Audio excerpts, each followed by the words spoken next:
You're listening to The Conversation. This is our final episode of Jane Austen's paper trail for the year, but we'll be back in early 2026 with a special bonus episode where we're putting your questions about Jane Austen to a panel of experts. So if you've got something you've always wanted to ask about Austen, her world or her work, please send us an email or a voice note to podcast@theconversation.com. Now, on with our final episode. There is a new element in Persuasion, the novelist Virginia Woolf wrote in 1925. Jane Austen is beginning to discover that the world is larger, more mysterious and more romantic than she had supposed. She is seeing it through the eyes of a woman who, unhappy herself, has a special sympathy for the happiness and unhappiness of others. Persuasion is often described as Austen's most melancholy novel. It centres on Anne Elliot, who 7 years ago had been persuaded to break off her engagement to Frederick Wentworth, a naval officer with uncertain prospects.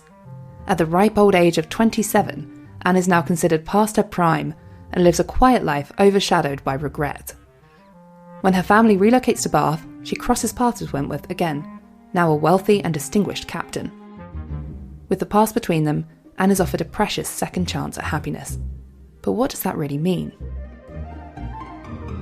I'm Anna Walker, Arts and Culture Editor at The Conversation in the UK, a platform partnering journalists with academics.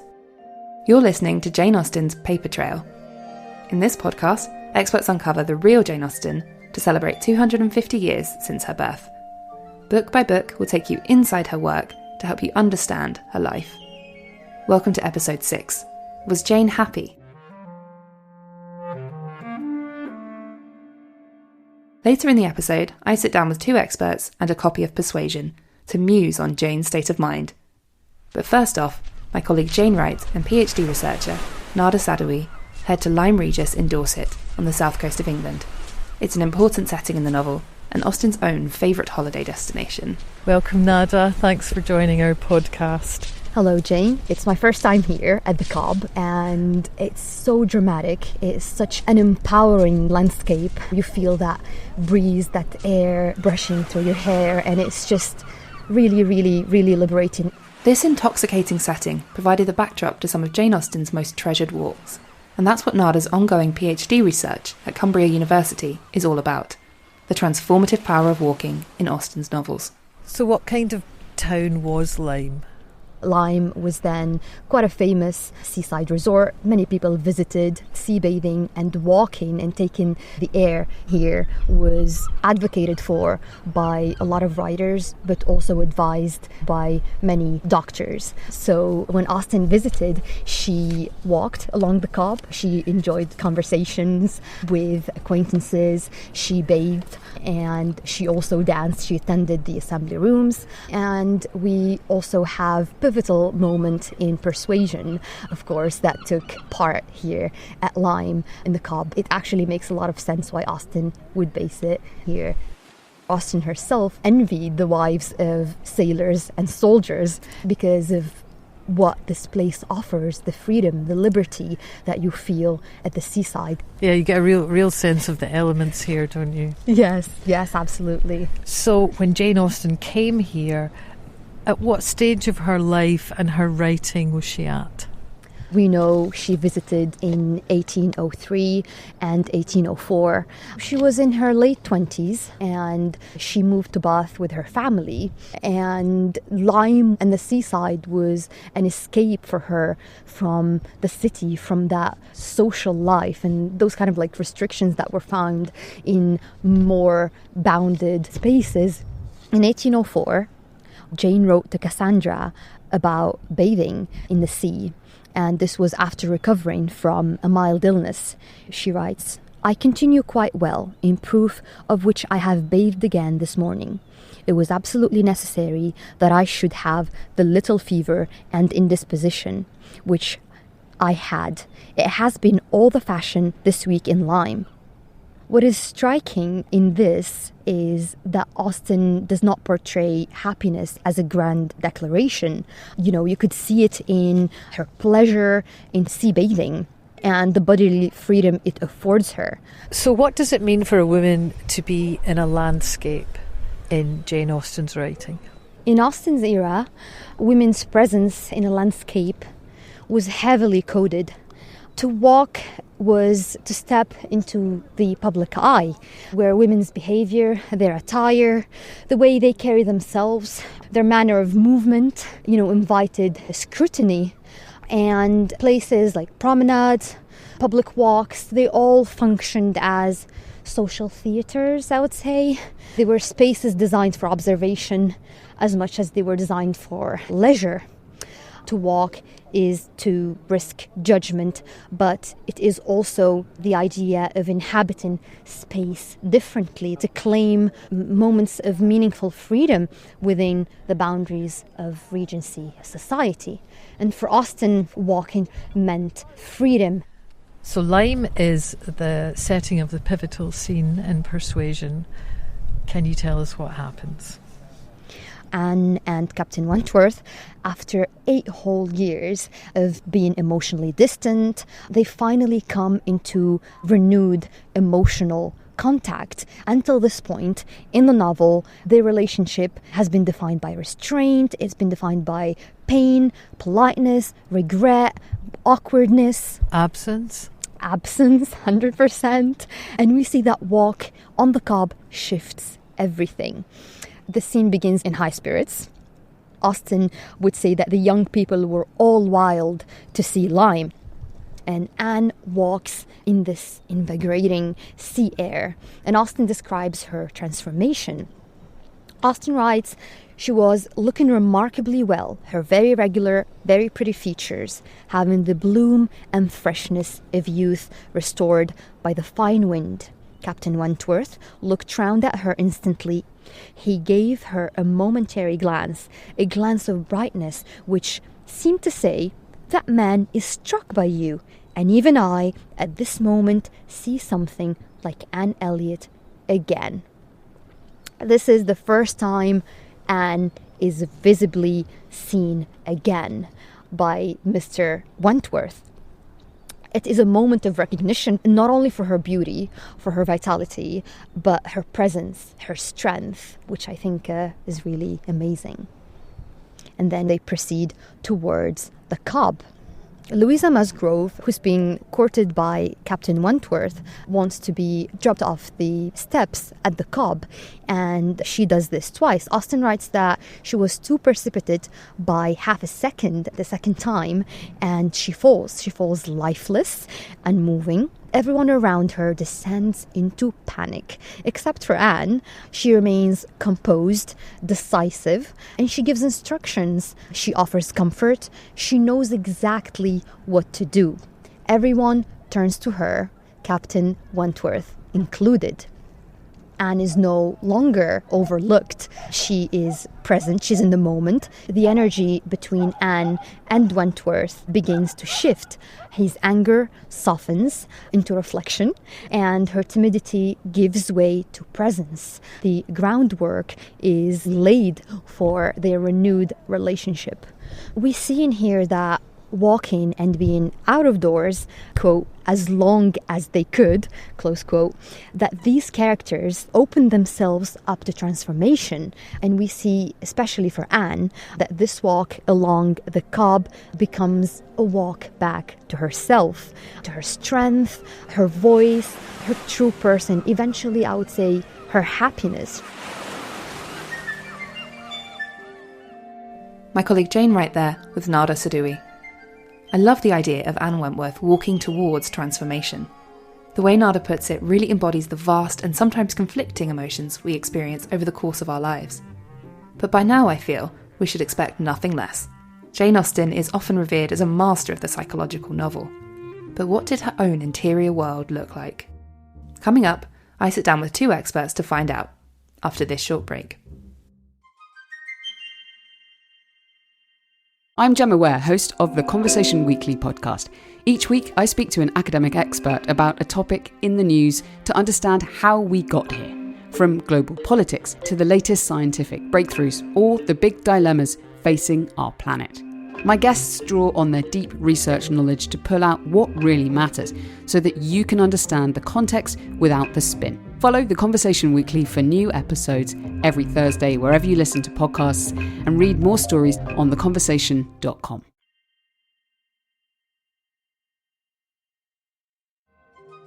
Welcome back. Freya Johnston, you're a professor of English at St Anne's College at the University of Oxford and the author of Jane Austen, Early and Late. Welcome to the podcast, Freya. Thank you. Hi. And John Mullen, you're Professor of Modern English Literature at the University College London and the author of What Matters in Jane Austen. Welcome, John. Hello. As I've been working on this podcast series, I've asked many people what their favourite Jane Austen book is, and I've been surprised by how many people say Persuasion. It has its share of famous fans too. The poet Alfred Tennyson paid a visit to Lyme Regis in 1867, specifically to see locations from the novel. John, why do you think Persuasion resonates with so many people? Well, I think it resonates with people once they pass the age of 40, probably, particularly because of all Jane Austen's novels. It is the most melancholy and also, in an old-fashioned way, the most romantic. It's a heroine who thinks she's missed her chance of happiness in life, really. And then she gets a second chance. And I think that resonates with people when they get a bit further on in life. Well, Anne Elliot, as you've alluded to there, John, the protagonist of Persuasion, is perhaps Austen's most melancholic heroine. For me, Austen's death before the publication of the novel makes its portrait of a woman looking back at her life with regret all the more striking. John, do you think Austen was in a particularly reflective mood when she wrote this novel? It was possible that she was in a reflective mood because she was beginning to ail with the illness that was eventually to kill her, but she wouldn't have known that. But I don't think the melancholy in the book represents somehow the author's melancholy at all. I sort of don't think Jane Austen was that sort of novelist, actually. Well, looking to another source then, Freya, you're currently writing a book on Austen's letters. Does her correspondence generally paint a portrait of a happy woman? Are there any examples you can give us? Yeah, I mean, there isn't actually much of the correspondence left, but it still does include quite a variety of moods. Quite often, Austen sounds angry. She also sounds quite bitter at times about the lack of control over her own life, particularly in the letters that she sends after her father's retirement when the family moves to Bath, a place that she loathed and that Anne Elliot also dislikes very much in Persuasion.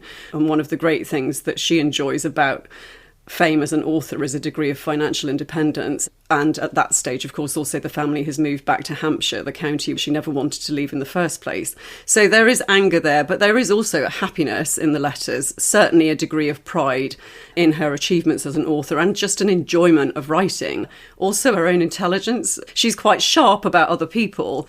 The vast majority of the letters are to her sister, and so, as you would expect, they detail a kind of closeness between them and they dwell on family matters for the most part. You know, she's talking about purchases of food or clothing a lot of the time. These things aren't little things. They are the stuff of daily life that her novels also celebrate, and there is happiness in that. It's worth saying about the letters that they are quite unusual because many authors, the letters we enjoy and find interesting, are written to other authors and they're about writing and about the life of writing. And Jane Austen's letters, the vast majority are to her sister Cassandra, and they're really to Cassandra. They're not to us. They're not to posterity. So, you know, when they were first published, I think quite a few Austen fans were a bit disappointed because where are the great thoughts of the author? Yeah, and even when she is giving literary advice or talking about books, it is usually to people who are either amateur authors or not authors at all. So one of her nieces, Anna, was an aspiring novelist, and some of the great comments about her own novels arise in the context of Austen advising her niece, saying things like, you know, 3 or 4 families in a country village is the very thing to work on. I mean, that arises from thinking about a relative's work, not about another great author or in a public context of thinking about authorship at all. And she does seem to get great pleasure from advising her niece on writing, doesn't she? Yeah. One thing I love about Persuasion is the depth of its emotional storytelling and how we get a sense of the emotional state of almost all the principal characters. Austen is well known for her use of free and direct style, which shares a character's thoughts or feelings without explicitly stating that it's doing so. John, how does free and direct style help Austen to achieve this emotional depth in Persuasion? By the time she writes Persuasion, she's become extremely sophisticated with this technique. So we sort of share Anne's insights, but also her delusions, her mistakes.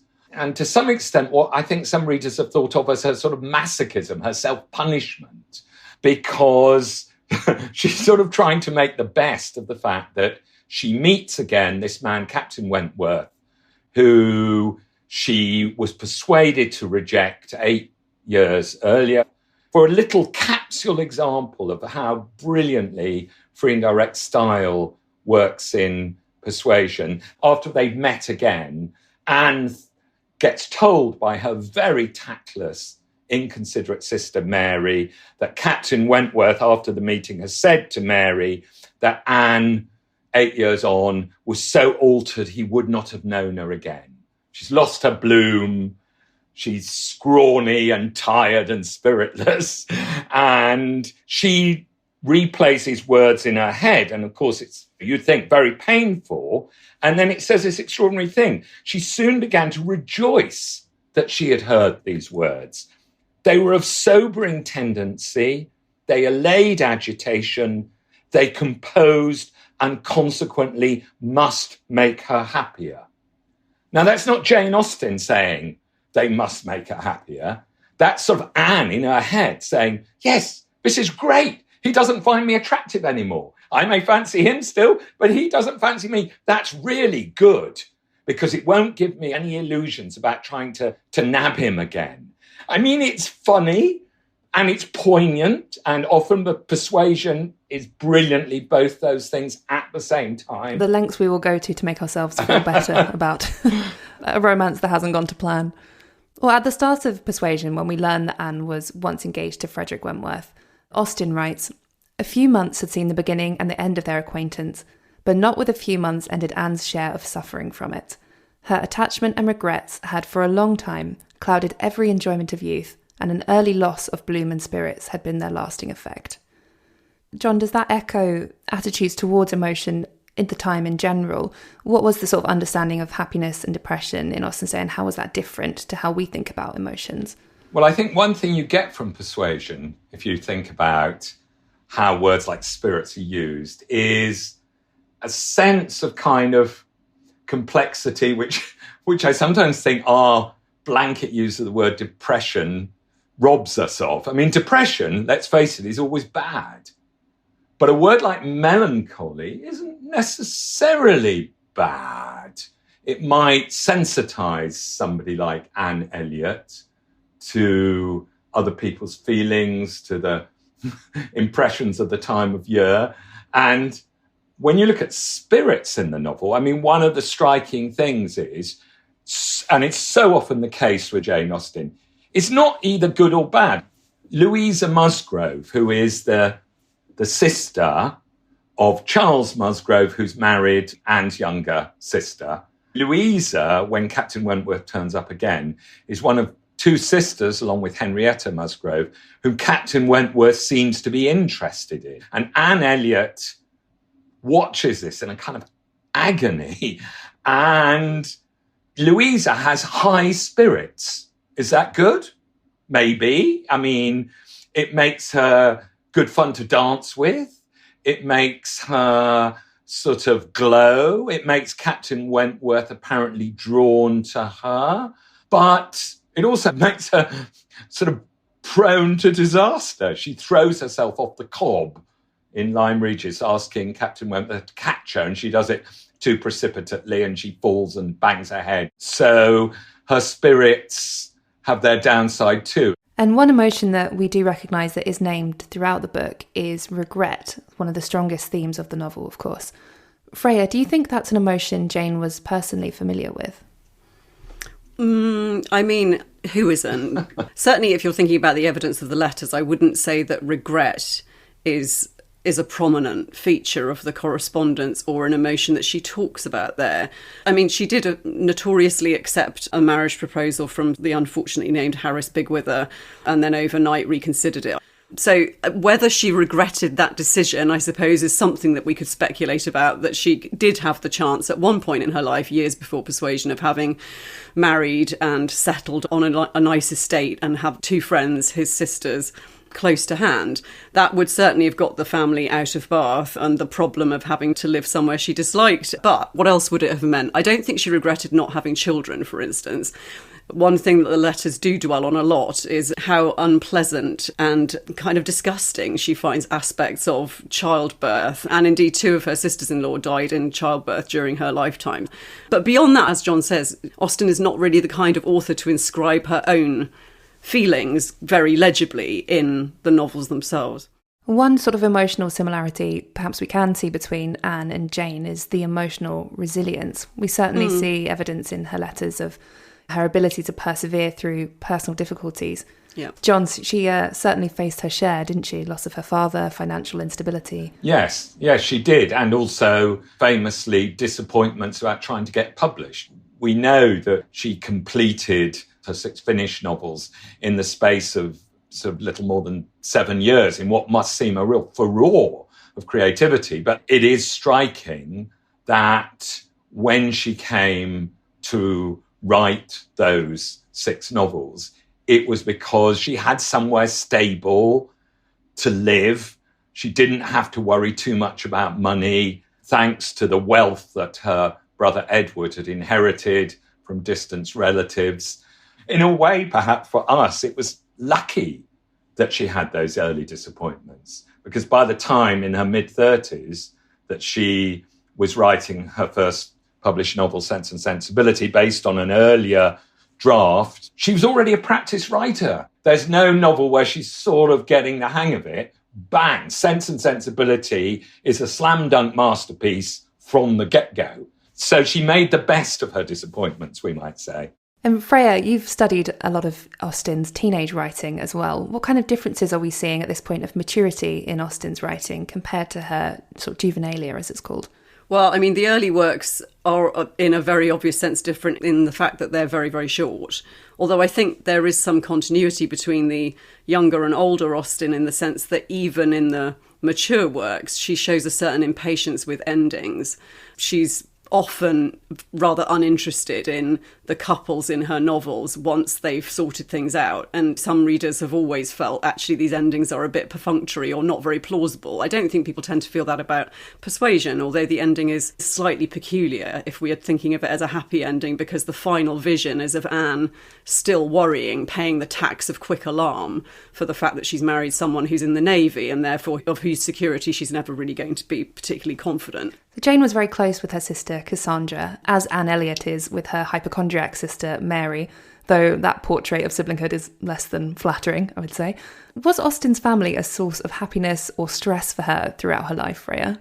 Well, I mean, probably as with most families, both. Yes, she is very close to her sister Cassandra, but close to and animated by the success or otherwise of all her siblings.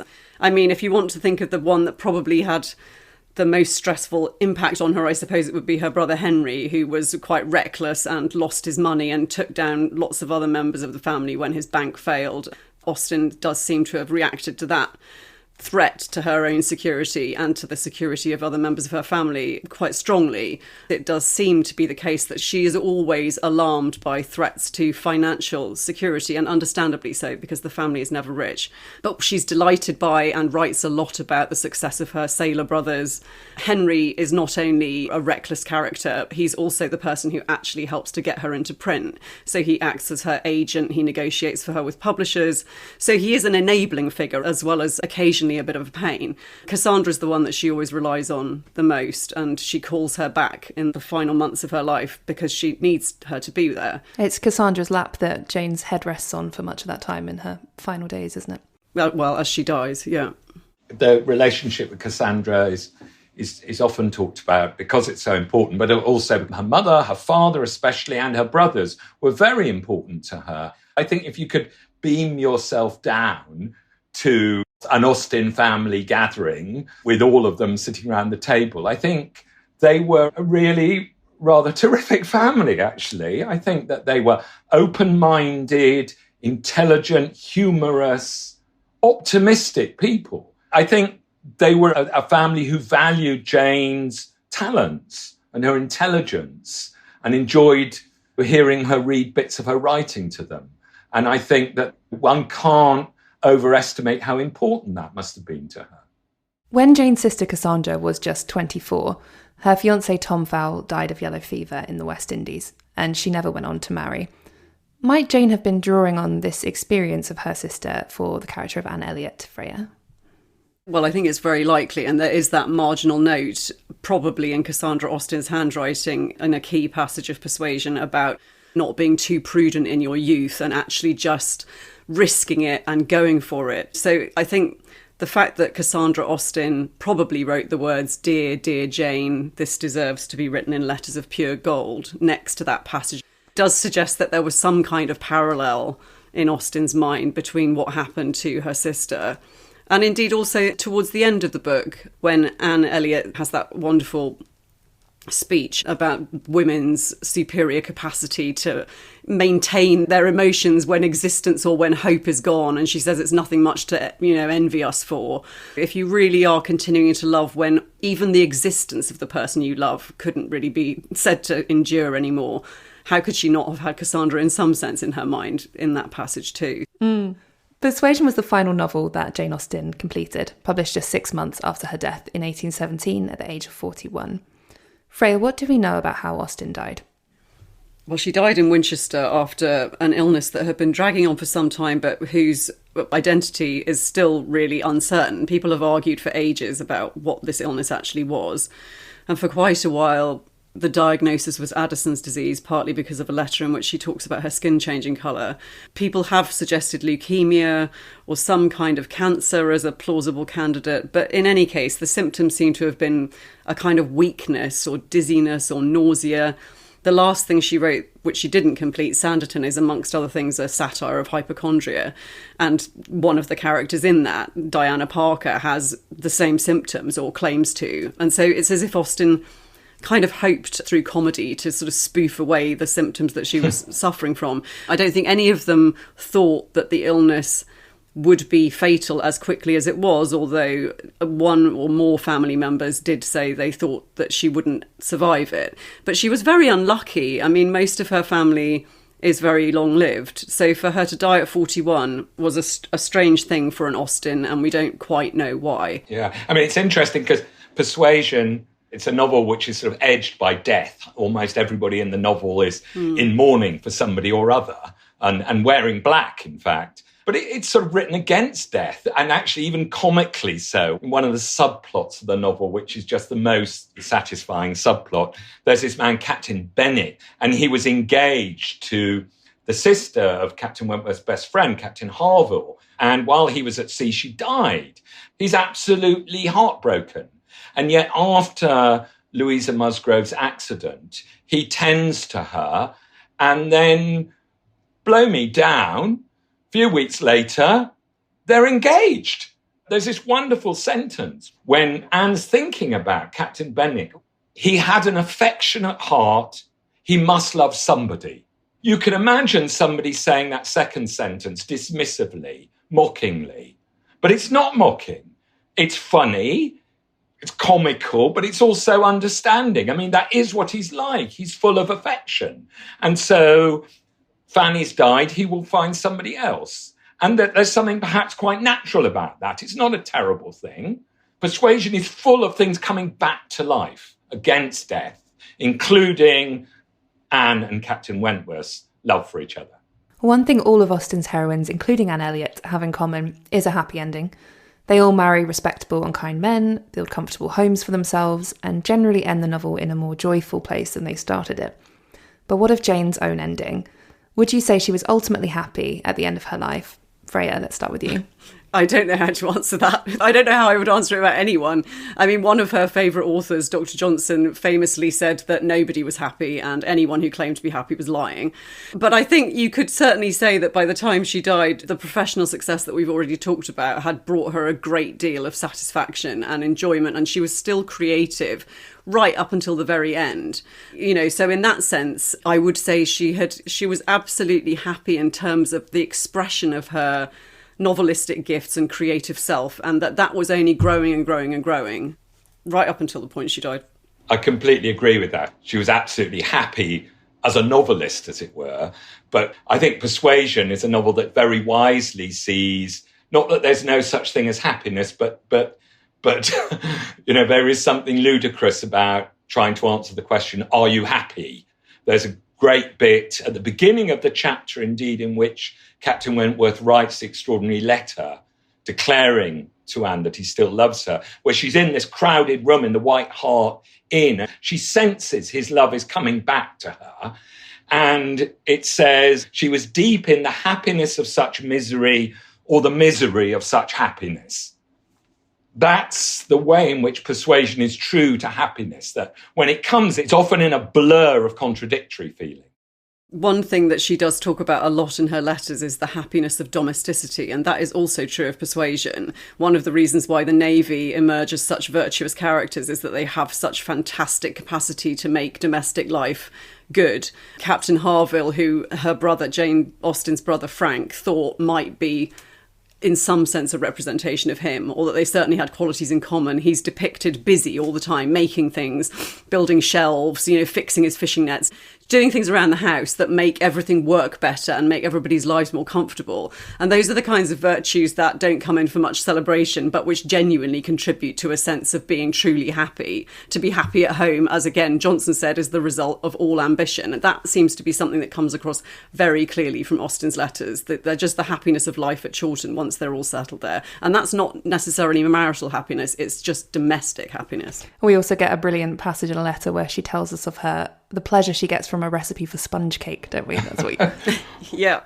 Well, whether or not we ever will know if Jane was happy, we certainly know that she laughed. So that's a nice enduring image to have of her. Thank you both for your happy company today. It's been such a pleasure talking with you. Thank you. Thanks very much. Though we can use her remaining letters, novels, and the accounts of her descendants to piece together the puzzle of her life, a full picture of Jane Austen the woman remains elusive. Every line she wrote contains a double meaning, every sentiment she shared might as easily be a joke, and the more I learn about her from our academic experts, the more I believe that's just how she liked it. There are only 2 known paintings of Jane, both by her sister Cassandra. One of them you probably know, the now famous portrait on the £10 note, hanging in the National Portrait Gallery in London. The other was painted during one of their trips to Lyme Regis. In it, Jane's sitting beneath a tree, her back turned to us. She's wearing a pale blue dress with a matching bonnet, her hand resting gently on her knee. We can only just see a sliver of her face, peeking out from under the brim of her hat. The novel Austen was writing when she died, Sanditon, was set in a seaside town inspired by Lyme. It's a fitting final resting place then, not where her body lies in the cold vaults of Winchester Cathedral, but in the ink of her sister's portrait, gazing out to sea, still keeping her secrets.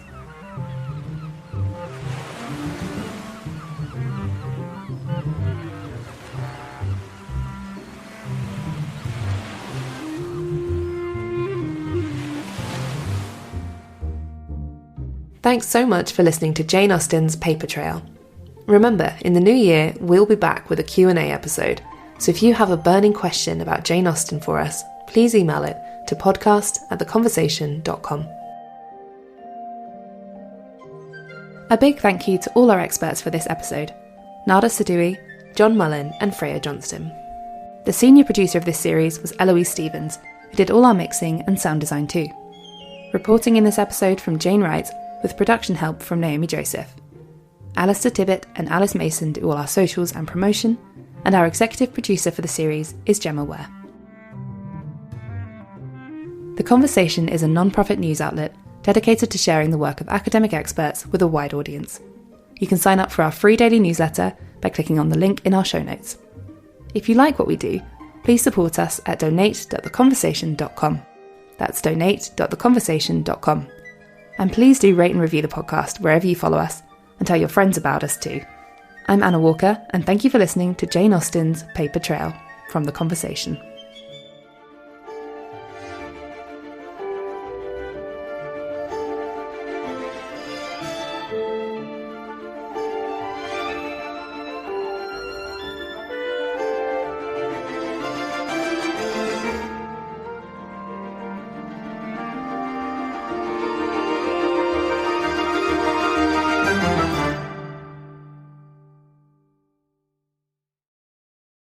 Do whales sneeze? I'm not sure, but luckily I've got an amazing whale expert I can call on.